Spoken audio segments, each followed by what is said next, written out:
नमस्कार दोस्तों, आपको प्रियंका स्टडी में स्वागत है। दोस्तों इस कहानी को पूरा सुनिए, बहुत ही इंटरेस्टिंग कहानी है और एक लाइक भी कर दो यार। तो चलिए शुरू करते हैं।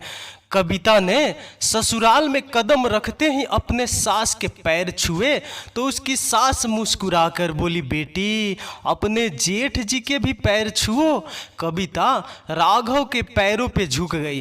राघव अपने स्थान से हटते हुए बोला, अरे बस बस कविता, हो गया, तुम थक गई होगी, जाओ आराम करो। राघव को देख कविता को याद हो आया कि जब राघव और रंजन उसे देखने आए थे तो उसने राघव को ही रंजन समझा था।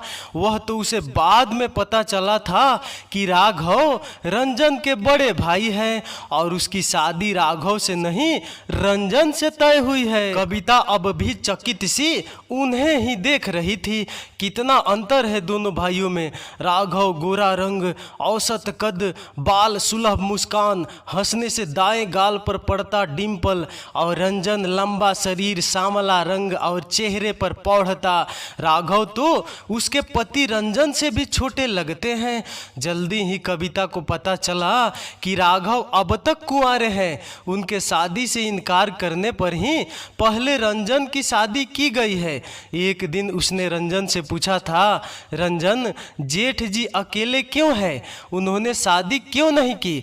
तब रंजन ने बताया था, जब मेरे पिताजी का देहांत हुआ तब राघव भैया कॉलेज पूरा कर चुके थे और मैं स्कूल में था। राघव भैया पर अचानक ही घर की सारी जिम्मेदारी आ गई थी। जैसे तैसे उन्हें नौकरी मिली। फिर भैया ने पत्राचार से MBA किया और फिर तरक्की की सीढ़ियां चढ़ते ही गए। उन्होंने ही मुझे पढ़ाया लिखाया और अपने पैरों पर खड़े होने के काबिल बनाया। जब उनकी शादी की उम्र थी तब वह हमारा ख्याल रखने में व्यस्त थे और जब उन्हें शादी का ख्याल आया तो रिश्ते आना बंद हो चुके थे। बस फिर उन्होंने शादी का इरादा ही छोड़ दिया। कविता, राघव भैया के सम्मान को कभी ठेस न पहुंचाना। यह सब जानने के बाद कविता के मन में राघव के लिए आदर के भाव आ गए थे। एक दिन कविता राघव को चाय देने गई तो देखा कि वह कोई पेंटिंग बना रहे हैं। कविता ने पूछा, तो आप पेंटिंग भी करते हैं? राघव ने मुस्कुराकर कहा, हाँ, इंसान के पास ऐसा तो कुछ होना चाहिए जो वह सिर्फ अपनी संतुष्टि के लिए करता हो। बैठो, तुम्हारा पेंटिंग बना दूं, फिर बताना मैं कैसी पेंटिंग करता हूँ। कविता बैठ गई। फिर अपने बालों पर हाथ फिराते हुए उसने पूछा, क्या आप किसी की भी पेंटिंग बना सकते हैं? राघव एक पल उसे देखा और कहा, कविता हिलो मत। उनकी बात सुन कविता बूत बन गई। उसे खामोश देख राघव ने पूछा, कविता तुम चुप क्यों हो गई? कविता ने ठुनकते हुए कहा, आपने ही तो मुझे चुपचाप बैठने को कहा है। राघव ने जोरदार ठहाका लगाते हुए कहा, मैंने तुम्हें हिलने से मना किया है, बात करने से नहीं। कविता ने कहा, जानते हैं कभी कभी मेरा भी मन करता है कि मैं भी फिर से डांस करना और लिखना शुरू कर दूं। उसने आश्चर्य से कहा, अच्छा तो तुम डांसर और कवि भी हो? अच्छा बताओ तो क्या लिखती हो तुम? कविता बोली, कविता। राघव ने मुस्कुराकर कहा, मैंने तुम्हारा नाम नहीं पूछा। कविता बोली, मैं भी अपना नाम नहीं बता रही हूँ, यह बता रही हूँ कि मैं कविता लिखती हूँ। राघव फिर जोर से हंस पड़ा। कविता मुग्ध सी उसकी फेनिल सी हंसी के बिखरे रंग देखने लगी। राघव ने कहा, कुछ मुझे भी सुनाओ, क्या लिखा है तुमने? कविता ने सकुचाते हुए कहा, आप हंसेंगे तो नहीं? राघव यानी कि जेठ जी बोले, नहीं हंसूंगा, तुम सुनाओ तो। अब कविता अपनी कविता सुनाकर वह प्रतिक्रिया जानने के लिए राघव की ओर देखने लगी। राघव अपनी तूली का मुंह में दबा कविता की ओर देखता हुआ बोला, कविता यह तो बहुत ही अच्छी थी। कविता ने खुश होते हुए कहा, आपको सच में अच्छी लगी? राघव बोला, हाँ कविता सच में। अचानक ही कविता उदास होकर बोली, पर रंजन को तो यह बिल्कुल पसंद नहीं आई थी। वह तो इसे बकवास कह रहे थे। राघव कविता के सर पर हाथ मारते हुए बोले, वह तो पागल है, तुम उसकी बात पर ध्यान मत दिया करो, तुम मेरी बात सुनो और लिखो। उसी रात कविता ने रंजन से कहा, तुम मेरी कविताओं का मजाक बनाते थे ना, पर जेठ जी को तो वह बहुत पसंद आई, और देखो उन्होंने मेरा कितना सुंदर स्केच बनाया है। रंजन ने बिना कविता की ओर देखे फाइलें पलटते हुए कहा, अच्छा है। कविता ने रूठते हुए कहा, तुम्हें तो कला की कोई कदर ही नहीं है। रंजन हंसकर बोला, तुम और भैया ही खेलो यह कला और साहित्य का खेल, मुझे मत फंसाओ इस सब में। कविता की आंखों में 2 बूंद उतर आई, वह चुपचाप जाकर लेट गई। थोड़ी देर बाद रंजन ने आकर कहा, कविता सो गई क्या? अच्छा बाबा माफ कर दो, सुनो तो। वह कविता के गाल और होठ चूमते हुए बोला, तुम्हारी कविता और वह स्केच दोनों ही सुंदर है। इतना कहते कहते रंजन कविता को अपने आगोश में ले चुका था। अगले दिन रंजन ने कविता से कहा, कविता बहुत दिनों से हम कहीं घूमने नहीं गए, आज शाम तैयार रहना, फिल्म चलेंगे। उसकी बात सुनकर कविता खुश हो गई, वह सारा दिन उत्साहित रही। फिर शाम 5 बजे से ही तैयार होकर वह रंजन का इंतजार करने लगी। राघव ने उसे गौर से देखा, धानी रंग की साड़ी में कविता का पीटे सोने का सा रंग और फिर निखर आया था। गले में पड़ा लंबा सा मंगलसूत्र और हाथों में ढेर सी धानी चूड़ियां, वह सचमुच बहुत सुंदर लग रही थी।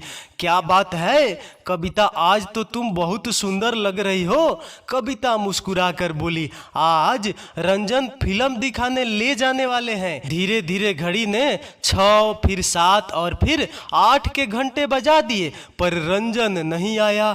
कविता इंतजार कर कर के थक चुकी थी। राघव बरामदे में आया तो देखा कि कविता अनमनी सी खड़ी है। क्या हुआ कविता, तुम ऐसे क्यों खड़ी हो? कविता ने अपने निचले होठ को दबा गले तक उतर आई रुलाई को रोकते हुए कहा, वह अब तक नहीं आए जेठ जी। पल भर में राघव की समझ में सारा माजरा आ गया। उन्हें रंजन पर क्रोध आया, फिर वह मुस्कुरा कर बोले, कोई बात नहीं कविता, चलो आज हम तुम आइसक्रीम खाने चलते हैं। कविता ने अब विश्वास से राघव की ओर देखा। राघव ने मासूम सा चेहरा बनाकर पूछा, चलोगी मेरे साथ? कविता ने मुस्कुराकर हामी भर दी। चलते चलते राघव ने कविता से कहा, तुम उदास मत हुआ करो कविता, मुझे अच्छा नहीं लगता, और रंजन की बातों का बुरा भी मत माना करो। वह जो कुछ कर रहा है सब तुम्हारे लिए ही तो कर रहा है। कविता व्यंग से बोली, वह जो कर रहे हैं मेरे लिए कर रहे हैं, पर मेरे लिए ही न उनके पास समय है न मेरी परवाह। अगर मैं ही न रही तो उनका यह किया किस काम आएगा? आप भी तो काम करते हैं, पर मेरे लिए घर के लिए वक्त निकाल ही लेते हैं, फिर रंजन क्यों नहीं? उसके इस सवाल का राघव ने कोई जवाब न दिया। शायद वह जानते थे कि कविता सही ही कह रही है। वे दोनों आइसक्रीम खा ही रहे थे कि एक भिखारी उनके पास आकर बोला, 2 दिन से भूखा हूँ, कुछ दे दो बाबा। राघव ने जेब से 10 रुपये निकाल कर उसे दे दिए। वह आशीर्वाद देता हुआ बोला, भगवान आप दोनों की जोड़ी सलामत रखे। कविता ने एक पल राघव की ओर देखा और नजरें झुका ली। दोनों घर पहुंचे तो देखा कि रंजन आ चुका था। रंजन ने कविता से कहा, कहाँ चली गई थी तुम? कितनी देर से इंतजार कर रहा हूँ, अब जल्दी चलो। कविता ने बिफर कर कहा, मुझे पूरी फिल्म देखनी थी, उसका अंत नहीं, मैं बहुत थक गई हूँ, अब मुझे कहीं नहीं जाना। रंजन की आंखें क्रोध से दहक उठी। क्या मतलब इसका? नहीं जाना था तो पहले बताती, मैं अपना सारा काम छोड़कर तो नहीं आता। कविता की आंखों में आंसू छलक आए। काम काम काम और बस काम। मेरे लिए कभी वक्त होगा तुम्हारे पास या नहीं? मैं 5 बजे से इंतजार कर रही हूँ तुम्हारा, वह कुछ नहीं, तुम्हें 5 मिनट इंतजार करना पड़ा, मेरा तो तुम भड़क उठे। रंजन ने गुस्से से पैर पटकते हुए कहा, तुम्हारी तरह फुर्सत मेरे पास नहीं है, और फिर यह सब मैं तुम्हारे लिए नहीं तो किसके लिए करता हूँ? कविता ने शांत स्वर में कहा, मैं तुमसे बस थोड़ा सा वक्त मांगती हूँ तुम्हारा, वही दे दो तो बहुत है, और मुझे कुछ नहीं जानी चाहिए। इतना कहकर कविता अपने कपड़े बदल कर लेट गई। राघव ने उन दोनों की बातें सुन ली थी। उसे लगा कि दोनों को अकेले में एक दूसरे के साथ वक्त बिताना बहुत जरूरी है, उनके लिए और उनके रिश्ते के लिए। अगली शाम जब वह ऑफिस से आया तो माँ से बोला, माँ मैं ऑफिस के काम से 15 दिनों के लिए बनारस जा रहा हूँ, तुम भी चलो मेरे साथ। रास्ते में तुम्हें मौसी के पास इलाहाबाद में छोड़ दूंगा और लौटते हुए साथ ही वापस आ जाएंगे। राघव की बात पर माँ तैयार हो गई। कविता ने जब यह सुना तो एक पल को वह उदास हो गई। वह माँ से बोली, आप दोनों चले जाएंगे तो मैं बहुत अकेली पड़ जाऊंगी, माँ आप मत जाओ। माँ ने उसे समझाते हुए कहा, रंजन तो है ना तेरा ख्याल रखने के लिए, अब कुछ दिन बस एक दूसरे के साथ बिताओ। अगले दिन राघव और माँ चले गए। रंजन ऑफिस जाने लगा तो कविता ने कहा, रंजन आज ऑफिस मत जाओ ना, हमने कितने दिन के साथ में समय नहीं बिताया है। नहीं कविता, आज ऑफिस जाना बहुत जरूरी है, पर मैं शाम को जल्दी आ जाऊंगा, फिर हम कहीं बाहर खाना खाने चलेंगे। कविता ने रंजन की बात मान ली। आकाश में बिखरे शाम के नारंगी पीले रंग अब गाढ़े होने लगे थे। तारों का झुरमुट भी झिलमिलाने लगा था, पर रंजन नहीं आया। कविता को अचानक ही राघव की याद आ गई। वह होते तो कम से कम उनसे बातें तो कर पाती। न चाहते हुए भी वह दोनों में तुलना कर बैठी। कितना फर्क है दोनों भाइयों में, एक नदी सा शांत तो दूसरा सागर सा गरजता हुआ। जो मेरी शादी रंजन से नहीं राघव से हुई होती तो वह चौंक पड़ी। यह कैसा अजीब विचार आ गया उसके मन में, और क्यों? तभी रंजन घर में दाखिल हुआ। कविता ने घड़ी देखी, रात के 10 बज चुके थे। रंजन बोला, कविता मुझे खाना दे दो, मैं बहुत थक गया हूँ, सोना चाहता हूँ। कविता ने चौंक कर कहा, पर मैंने तो खाना बनाया ही नहीं। क्यों? रंजन ने चौंक कर पूछा। तुम ही कहे गए थे ना कि खाना मत बनाना, कहीं बाहर चलेंगे। ओह, मेरे ध्यान में बिल्कुल ही नहीं रहा, मैं बहुत थका हूँ, कहीं नहीं जा सकता, चलो तुम जल्दी से मेरे लिए कुछ बना दो। इतना कहकर रंजन कमरे की ओर बढ़ गया। कविता अपना होठ काट कर रह गई। एक सप्ताह में ही कविता अकेलेपन से घबरा उठी। रंजन जल्दी जाता और बहुत देर से आता, कभी थकान से चूर होकर सो जाता तो कभी अपने शरीर की जरूरत पूरी करके। जब यह सब कविता के लिए असहाय हो जाता तो वह अनायास ही राघव की यादों में खो जाती। राघव ने उससे कहा था, जब बहुत परेशान हो और किसी काम में मन न लगे तो वह किया करो जो तुम्हें सबसे अच्छा लगता हो, यह तुम्हें मन और तन की सारी परेशानियों से मुक्त कर देगा। वह यही करती। वह सारी शाम नाचते हुए बिता देती थी। वह तब तक नहीं रुकती जब तक थक कर निढाल न हो जाती। एक दिन शाम से ही बहुत बारिश हो रही थी। कविता को बारिश बहुत पसंद थी। वह खिड़की पर खड़ी बारिश देखती रही, गुनगुनाती रही। वह बेचैनी से रंजन का इंतजार कर रही थी। बारिश में रंजन के साथ बैठकर चाय पीते हुए उससे ढेर सी बातें करना चाहती थी। रंजन रोज की अपेक्षा कुछ देर से आया और खाना खाकर कमरे में चला गया। कविता जब कमरे में गई तो पाया कि रंजन सो चुका है। वह रंजन के बालों में हाथ फिराते हुए बोली, रंजन सो गए क्या? सुनो ना। रंजन करवट लेकर बोला, मैं बहुत थका हूँ कविता, सो जाओ। कविता ने उसके कानों में हौले से कहा, मेरा बहुत मन कर रहा है रंजन। रंजन गुस्सा होते हुए बोला, प्लीज कविता, कभी तो चैन से जीने दो मुझे।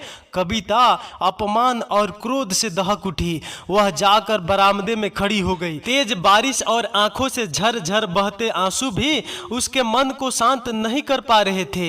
एक शाम रंजन को जल्दी घर आया देख कविता खुशी से उछल पड़ी, अरे आज तुम इतनी जल्दी कैसे आ गए?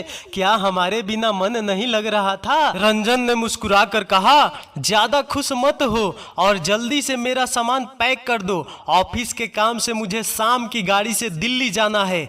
कविता चौंक पड़ी। पड़ी, पर रंजन कल हमारी शादी की सालगिरह है, तुम भूल गए क्या? रंजन ने सिर पर हाथ मारते हुए कहा, ओह मैं तो भूल ही गया था, कोई बात नहीं, मेरे वापस आने पर भी हम सालगिरह मना लेंगे। कविता ने उसे मनाते हुए कहा, मत जाओ रंजन, मैं घर में अकेली कैसे रहूंगी?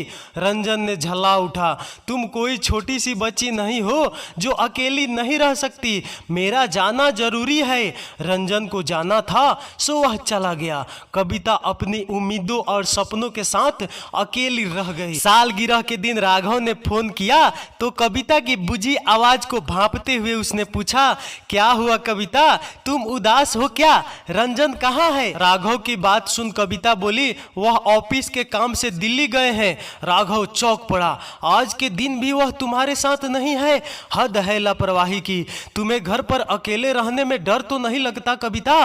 राघव ने पूछा तो कविता के सब्र का बांध टूट गया।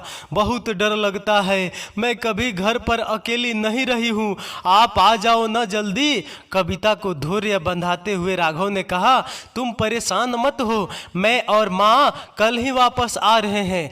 अगली ही शाम राघव और माँ को घर के दरवाजे पर देख कविता खिल उठी। सामान रखते हुए राघव ने पूछा, कैसी हो कविता? राघव के पूछने पर कविता ने उसके जाने के बाद हुई सारी बातें बता दी। राघव ने एक लंबी सांस लेकर कहा, मैं तो यहाँ से यह सोच कर गया था कि इस तरह तुम दोनों को करीब आने का मौका मिलेगा, पर यहाँ तो सारा मामला उल्टा हुआ दिखता है। कविता ने चौंक कर कहा, इसका मतलब आप बिना कारण यहाँ से गए थे? जवाब में राघव ने नजरें झुका ली, अब आप मुझे छोड़कर कभी मत जाना, आपके होने से कम यह एहसास तो रहता है मुझे कि कोई तो है जिससे अपनी बात कह सकी हूँ। अच्छा बाबा, नहीं जाऊंगा, राघव ने कहा। तो कविता ने मुस्कुरा कर कहा, पर इस बार जाने की सजा मिलेगी आपको। राघव ने पूछा, वो क्या? कविता बोली, आज आपको हमें आइसक्रीम खिलानी होगी। राघव ने हंसकर कहा, जैसी आपकी आज्ञा, आइसक्रीम भी खिलाऊंगा और डिनर भी कराऊंगा, अब खुश? उस शाम बहुत अरसे बाद कविता खुलकर हंसी। वह अपने को बहुत हल्का महसूस कर रही थी। 2-4 दिनों में रंजन वापस आ गया। आते ही रंजन ने कविता को मनाने के लिए एक शानदार पार्टी दी। अब वह कविता को भी वक्त देने लगा था। कविता को लगा मानो अचानक सारे काले बादल कहीं खो गए थे और गुनगुनी धूप खिल आई थी। पर एक शाम ऑफिस से लौटते ही रंजन ने कहा, कविता मेरा सामान पैक कर दो, मुझे ऑफिस के काम से लंदन जाना है। कविता ने खुश होकर पूछा, अरे वाह, कितने दिनों के लिए? रंजन ने नजरें चुराते हुए कहा, 6 माह के लिए। कविता के साथ राघव और माँ भी अवाक रह गए। माँ ने रंजन से कहा, 6 माह बहुत होते हैं रंजन, कविता को इस वक्त तेरी जरूरत है और तुम जाने की बात कर रहे हो, ऐसा कर इसे भी साथ ले जा। रंजन झल्ला उठा, ओ माँ, मैं वहाँ घूमने नहीं जा रहा हूँ, कविता वहाँ क्या करेगी? 6 माह कैसे बीत गए पता भी नहीं चलेगा। राघव ने रंजन को समझाते हुए कहा, रंजन अभी तुम्हारी शादी के वक्त ही कितना हुआ है जो? रंजन बीच में बात काटते हुए बोला, भैया अब आप भी माँ की तरह शुरू मत हो जाइए, आप जानते हैं कि मैं ऐसे मौके बार बार नहीं आते, मुझे यह मौका मिला है तो मैं इसे हाथ से यूं ही नहीं जाने दे सकता। रंजन अपना फैसला सुनाकर अपने कमरे की ओर बढ़ गया। कविता ने कमरे में जाकर शांत स्वर में कहा, मत जाओ रंजन, इस वक्त मुझे तुम्हारी बहुत जरूरत है। रंजन बोला, क्यों, इस वक्त में क्या खास है? कविता ने सकुचाते हुए कहा, मैं माँ बनने वाली हूँ रंजन। रंजन चौंक पड़ा, क्या इतनी जल्दी? कविता ने तड़प कर रंजन की ओर देखा। कुछ पल खामोश रहकर रंजन ने कहा, सॉरी कविता, पर इसके लिए मैं तैयार नहीं था, पर अब किया भी क्या जा सकता है। कविता ने रंजन के सीने में सिर टिकाते हुए कहा, तभी तो कह रही हूँ कि मुझे छोड़कर मत जाओ। रंजन ने उसे अपने से अलग करते हुए कहा, तुम अकेली कहाँ हो कविता, यहाँ तुम्हारा ख्याल रखने को माँ है, भैया है। कविता ने चिढ़ते हुए कहा, पर तुम्हारी कमी कोई पूरी नहीं कर सकता रंजन। रंजन बोला, तुम्हारे साथ बिताने को तो सारी उम्र पड़ी है कविता, पर विदेश जाने का यह मौका फिर नहीं आएगा और फिर मैं बच्चा होने तक आ ही जाऊंगा आंखों से गिरने को तैयार आंसुओं को कविता ने गले में घुटक लिया। इसके बाद वह कठपुतली की तरह रंजन का सारा काम करती रही, पर उससे एक बार भी रुकने को नहीं कहा। रंजन को एयरपोर्ट छोड़ने भी राघव अकेला ही गया था। रंजन के जाने के बाद कविता सारा दिन जी तोड़ काम करती और खुश रहने का दिखावा करती, पर उसके आंखों की उदासी को भांपकर राघव उससे कहता, कविता तुम मां बनने वाली हो, ऐसे समय में तो सदा खुश रहना चाहिए, तुम उदास रहोगी तो बच्चे की सेहत पर असर पड़ेगा। जवाब में कविता मुस्कुरा देती। मां और राघव पूरी कोशिश करते कि कविता को खुश रखे। उसके मुंह से निकली हर बात को राघव तुरंत पूरा करता, पर कविता को खुश रखने की कोशिश में वह कब कविता को चाहने लगा वह खुद नहीं समझ पाया। अपने ही भाई की पत्नी के प्रति मन में पनपते अनुराग ने उसे एक अपराध भाव से भर दिया, पर वह चाह कर भी इस समय कविता से दूर नहीं जा सकता था। पर मन ही मन उसने निर्णय कर लिया था कि रंजन के आते ही वह उन दोनों के जीवन से कहीं दूर चला जाएगा। तभी अचानक एक शाम काम करते करते कविता फिसल कर गिर गई। राघव तुरंत उसे लेकर अस्पताल भागा, पर तब तक देर हो चुकी थी। कविता अपने बच्चे को भी खो चुकी थी। राघव ने जब रंजन को इस बारे में बताकर लौट आने को कहा तो उसने कहा, जो होना था सो हो गया, इस वक्त तो मेरा आ पाना संभव नहीं, पर जल्दी आने की कोशिश करूंगा। इस घटना के बाद तो कविता एकदम ही गुमसुम रहने लगी थी। इस दौरान राघव ने अपना सारा काम छोड़कर एक छोटे बच्चे की तरह कविता की देखभाल की। कविता की तबीयत में कुछ सुधार आने के बाद राघव एक दिन एक व्यक्ति को लेकर घर आया और कविता से कहा, कविता मैं जानता हूं कि तुम बहुत अच्छा डांस करती हो और मैं चाहता हूं कि तुम इसकी विधिवत शिक्षा लो। कविता ने कृतज्ञता से राघव की ओर देखा और मुस्कुरा दी। अब कविता को एक नया लक्ष्य मिल गया था। वह लगन से डांस सीखने लगी। उसे खुश देख राघव को बहुत संतुष्टि मिलती थी। एक दिन मां ने राघव से कहा, मौसी का फोन आया था, वे तीर्थ यात्रा पर जा रहे हैं, मैं भी साथ जाना चाहती हूँ, तुम इंतजाम कर दो। राघव ने चिंतित होकर कहा, मां पर कविता से तो पूछ लो, वह यहाँ मेरे साथ रह लेगी अकेली। मां ने इस बारे में जब कविता से पूछा तो वह मान गई। मां के चले जाने पर राघव कविता से पर्याप्त दूरी बनाए रखने की कोशिश करता और कविता भी अपने डांस में व्यस्त रहती थी। एक दिन कविता ने राघव से कहा, मुझे आपको एक अच्छी खबर सुनानी है। राघव बोला, अरे वाह, मुझे भी तुम्हें एक अच्छी खबर देनी है, पर पहले तुम कहो। राघव ने कहा तो कविता बोली, गुरुजी एक स्टेज शो कर रहे हैं, अभिज्ञान संकुतलम, और मैं उसमें संकुतला बन रही हूँ। राघव ने खुश होकर कहा, अरे वाह, कब है यह? कविता बोली, बस इसी शुक्रवार। राघव ताली बजाकर बोला, वाह, इसे कहते हैं संजोग। उसी दिन तो रंजन और माँ वापस आ रहे हैं, बड़ा मजा आएगा जब रंजन तुम्हें स्टेज पर शकुंतला बना देखेगा। राघव अपनी रौ में कहते जा रहे थे, पर रंजन के आगमन की खबर कविता में कोई उत्साह नहीं जगा सकी थी। गुरुवार शाम जब राघव घर लौटा तो बहुत तेज बारिश हो रही थी। उसने कविता को आवाज दी, कविता एक कप चाय दे दो। बहुत देर तक जब कविता नहीं आई तो उसने बाहर आकर देखा, कविता कहीं नहीं थी। वह लौटने को था तभी उसे छत पर आवाज सुनाई दी। वह छत पर गया तो देखा कि कविता बारिश में भीगते हुए डांस का अभ्यास कर रही है। यह देखकर राघव अपलक उसे देखता ही रह गया। कविता की गुलाबी साड़ी उसके शरीर से चिपक कर उसी के शरीर का हिस्सा लग रही थी। जूड़ा खुल जाने से उसके लंबे बाल उसकी कमर तक उतर आए थे। उस पल कविता बहुत खूबसूरत लग रही थी। राघव ने नजरें झुकाकर कहा, कविता नीचे चलो, बीमार पड़ जाओगी।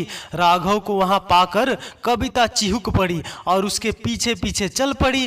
थोड़ी देर बाद जब वह चाय लेकर राघव के कमरे में आई तब भी उसके गीले बालों से पानी टपक रहा था। राघव ने कहा, कविता बैठो ना, तुम्हारा पोर्ट्रेट बनाता हूँ। कविता बैठ गई। पोर्ट्रेट बनाते हुए राघव ने कविता की ओर देखा। उसकी आंखों से आंसू बह रहे थे। वह ब्रश रखकर कविता के पास गया और उसके आंसू पोंछते हुए बोला, कविता क्या हुआ? अब तो रंजन आने ही वाला है, अब इन आंसुओं का कारण? कविता तड़प कर राघव के सीने से जा लगी। राघव चौंक पड़ा। कविता ने सिसकते हुए कहा, आपने मुझे अपने लिए क्यों नहीं चुना राघव? चुना होता तो आज मैं इतनी अतृप्त और अधूरी न होती। कविता भी उससे प्यार करने लगी है, यह जानकर राघव अचंभित रह गया। अनायास ही उसके हाथ कविता के बालों को सहलाने लगे। कविता ने अविश्वास से राघव की ओर देखा तो उसने कविता की भीगी हुई आंखें चूम ली। राघव के स्पर्श से बेचैन होकर कविता ने अपने स्त्रीसित से अधर उसकी ओर उठा दिए। कविता की आंखों में उतर आए मौन आमंत्रण को राघव ठुकरा न सका और दोनों कब प्यार के सुखद एहसास में खो गए उन्हें पता ही नहीं चला। सुबह जब राघव की नींद खुली तो कविता को अपने पास न पाकर वह हड़बड़ा कर बाहर लपका। कविता को चाय बनाता देख उसकी जान में जान आई। कविता ने मुस्कुरा कर कहा, आप उठ गए, मैं बस चाय लेकर आने वाली थी। राघव ने नजरें झुकाकर कहा, कविता कल रात जो हुआ? कविता बीच में बात काटते हुए बोली, मुझे उसका कोई अफसोस नहीं और आप भी अफसोस जताकर मुझे मेरे उसे सुखद एहसास से वंचित मत करना। कविता ने राघव के पास जाकर कहा, सच राघव, मैंने पहली बार जाना कि प्यार क्या होता है। रंजन के प्यार में सदा दाता होने का दंभ पाया है मैंने, पर आपके साथ मैंने अपने आप को जिया है राघव। उस कोमल एहसास को मुझसे मत छीनो। ओह कवि, कहते हुए राघव ने कविता को जोर से अपने सीने से लगा लिया, मानो अब वह कविता को अपने से दूर जाने नहीं देना चाहता था। तभी डोर बेल बची। कविता ने दरवाजा खोला तो माँ को सामने पाकर वह खुशी से उछल पड़ी। माँ ने कविता के चेहरे पर छाई खुशी को देखकर पूछा, क्या बात है कविता, बहुत खुश लग रही हो? माँ की बात सुन कविता ने राघव की ओर देखा। राघव ने बात संभालते हुए कहा, रंजन आज शाम को आएगा और आज कविता का स्टेज शो है ना, इसी से यह बहुत खुश है। राघव रंजन को एयरपोर्ट से लेकर सीधे मानस भवन कविता का डांस दिखाने ले गए। स्टेज पर अपनी पत्नी कविता को शकुंतला के वेश में देखकर रंजन निहाल हो गया। वह बहुत ही आकर्षक लग रही थी। उसका डांस भी बहुत अच्छा था। नाटक खत्म होने पर जब राघव और रंजन कविता से मिलने गए तो वहां लोगों की भीड़ देखकर हैरान रह गए। डांस देखकर लौटते हुए रंजन ने कविता से कहा, मुझे नहीं पता था कि तुम इतनी अच्छी डांसर हो कविता। कविता धन्यवाद कहकर खामोश हो गई। घर लौटते ही कविता ने माँ से कहा, माँ मैं अपने घर जा रही हूँ। कविता की बात सुनकर सभी सकते में आ गए। माँ ने चौंक कर कहा, आज ही तो रंजन आया है और तुम कहाँ जा रही हो? कविता बोली, इसलिए तो जा रही हूँ माँ, अब मैं रंजन के साथ एक छत के नीचे नहीं रह सकती।